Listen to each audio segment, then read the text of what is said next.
पिछले तो बड़े ही क्रूशियल रहे कि कब क्या हो जाए कोई पता नहीं था। उस कारणवश एक तो टूरिस्ट भी यहाँ नहीं आ रहे और दूसरा जो एडजॉइनिंग जो गांव हैं वहाँ से भी लोग नहीं आ रहे शॉपिंग करने के लिए, क्योंकि वो खुद उजड़ गए हैं वहाँ के, क्योंकि बम्बारिंग हो रही थी और वहाँ पे टेंस था माहौल और वो शेल्टर हाउस में चले गए थे।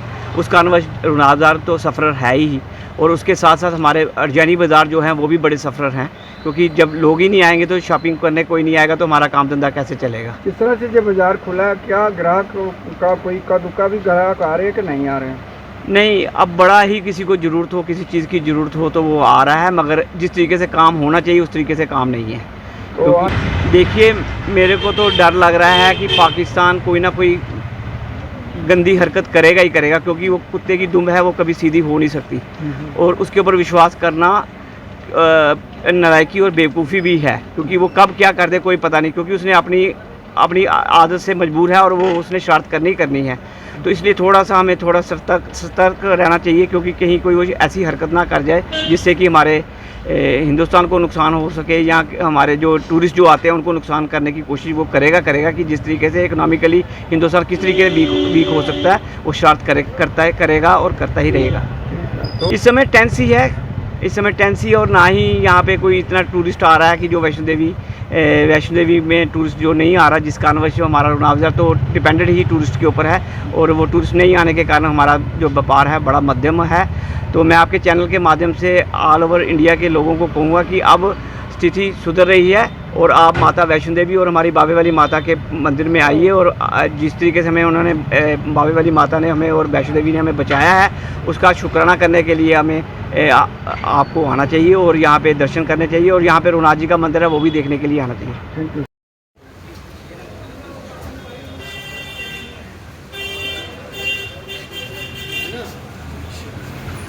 बदतर है, कोई कस्टमर है नहीं यहाँ पे, मार्केट बिल्कुल खाली है। आप पूरे शहर में घूमिए तो आपको कोई कस्टमर नहीं मिलेगा, बिल्कुल खाली है, कोई उम्मीद नहीं है। अभी हफ्ता 10 दिन में हमें कोई उम्मीद नहीं है कि होगी, क्योंकि हमारा जो जम्मू है ये डिपेंडेंट है टोटल वैष्णो देवी यात्रा पे। जी बिल्कुल। तो यात्रा आप देख रहे हैं 500-700 आदमी 800 आदमी की यात्रा है, यात्रा भी नहीं है। और पहले तो एयर फ्लाइट भी बंद थी, अब आजकल से शुरू हुई है, थोड़ा सुधार होगा लेकिन इसको 10-15 दिन लगेंगे, अभी बहुत बुरी हालत है। मतलब कि व्यापार कब तक पटरी पर पहुँचेगा? उम्मीद तो है कि 15-20 दिन में आना चाहिए, और 15-20 दिन के बाद आना चाहिए, उम्मीद तो पूरी है। लेकिन मेरे को जो हालात अभी चल रहे हैं उस पर लगता है कि कोई अभी इतनी जल्दी पे नहीं आएगा पटरी पे। क्या ये जो घटना बहुत ज़्यादा इफेक्ट होगा। अमरनाथ यात्रा जो उम्मीद कर रहे हैं हम लोग 50% भी नहीं होगी, लोगों ने अपनी कैंसिल करा दी है, लोग नहीं आएंगे यहाँ पे यात्रा पे, ये लोग डर गए। लोगों ने जो स्थिति देखी है, ठीक है गवर्नमेंट कहती है कि हमने ये किया, हमने अटैक किया, वो भी ठीक है इस तरह से, लेकिन जिनके घर के मर गए हैं वो वापस तो नहीं लगाओगे ना। जो हमारे फौजी भी मरे हैं, देखिए गरम हर चीज़ बाद में आता है आगे, हम ये हैं तुम्हारे साथ हैं, सब कुछ है।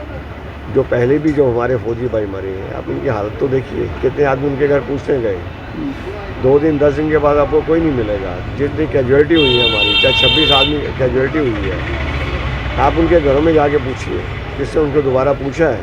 कुछ नहीं पूछा किसी ने। सर ये एक सवाल ऐसा है कि कश्मीर जो है वो टूरिज़्म पे डिपेंडेंट है, जम्मू यात्रा पे डिपेंडेंट है।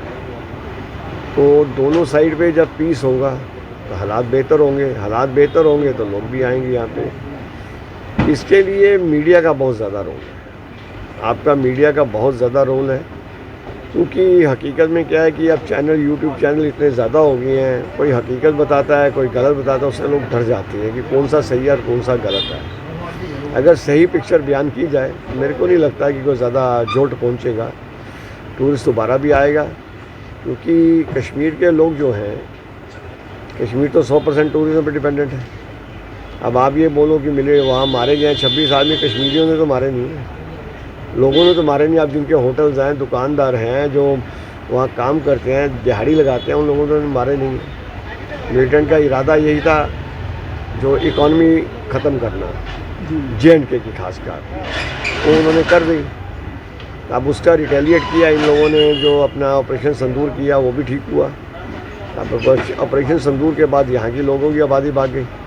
यहाँ के लोग भागे चले गए वापस, अब उनको आते टाइम लगेगा, अभी 10-15-20 दिन लग जाएंगे। जिस तरह से सीज कूल एंड काम, देखिए सीज़ फायर हुआ है, गवर्नमेंट में सीज़ फायर हुआ है, लोगों के किटी में पैसे तो होने चाहिए। लोगों ने जितने, कुछ लोग जम्मू से, आप ये मान के चलिए, आई कैन बेट यू कि जम्मू 30-40% लोग यहाँ से भाग गए, लोकल लोग जो है वो यहाँ से भाग गए कि पता नहीं क्या होने वाला है, एटॉमिक बम चलने वाला है, क्या है, भागे वो लोग। अब वो लोग भी वापस आएंगे। दूसरा ये है कि राशन वगैरह की जो बातें थी वो लोगों ने अपने घर में डाल दी, अब राशन को क्या करेंगे। यहाँ तक हमारा है, हम लोग डिपेंडेंट है टूरिस्ट के ऊपर, यात्री के ऊपर। यात्री आएगा तो बिज़नेस चलेगा। बाज़ार, रघुनाथ बाज़ार 100% डिपेंडेंट है। और अभी भी मैंने सुबह भी देखा है, पिछले 3-4-5 दिन से ये जो रघुनाथ मंदिर है ये तो बंद है, ये तो खुला ही नहीं है। तो ये क्या सिग्नल दे रहे हैं कि रघुनाथ मंदिर बंद होने के लिए। अब परसों इन्होंने बोला जी हमने जहाज़ चला दिए, उसकी अपील कैंसिल कर दी। लेकिन लोगों को एक सिग्नल जाता है कि हालात बेहतर नहीं है। आप एक बार जो देते हो सोच समझ के दीजिए। अब 2 दिन पहले कटरा में चॉपर नहीं चल रहे थे, कल भी चॉपर नहीं चल रहा था। तो उसमें क्या है कि इनको लोगों को सही करेक्ट इन्फॉर्मेशन दें, भाई ये पोजीशन है, आप आइए, यहाँ कोई दिक्कत नहीं है। तो करेक्ट इन्फॉर्मेशन तक पहुँचेगी तो वो आ जाएंगे लोग, ऐसी कोई बात नहीं है। चलेगा लेकिन 15-20 मिनट। Thank you sir.